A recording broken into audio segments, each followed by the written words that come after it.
I don't know if the Labour Party have ever really loved the academy system. And I think in part there is something about wanting to just maybe have something in between your local school and Bridget Phillipson being in charge of that school. I don't think yet this government has conclusively started to tell a story about what it wants to do with schools that the public, or even I frankly, understand. For many years, the dominant conversation was about how do you reform the sector?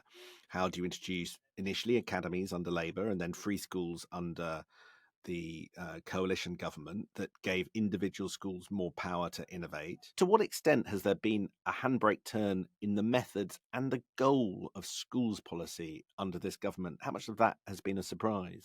The thing with Bridget Phillipson is I think she definitely believes in an equality, a fairness. She worries about disadvantage. She is comprehensively educated up in the Northeast, which until relatively recently was rare. So I think she feels positively about comprehensives. She doesn't want to go in and shake them up as people have in the past. She wants this sense of we're all in it together. It's opportunities for everyone moving together in a coherent and fair way.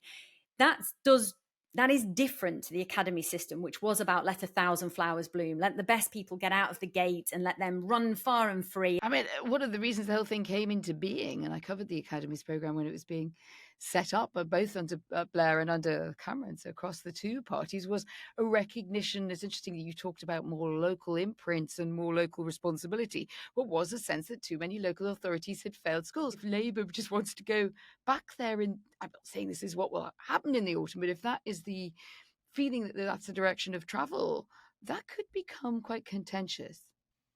I don't know if it would be contentious in the Labour Party, though. I don't know if the Labour Party have ever really loved the academy system. And I think in part there is something about wanting to just maybe have something in between your local school and Bridget Phillipson being in charge of that school and bringing something back that's regional. But I have the same concerns as you as well.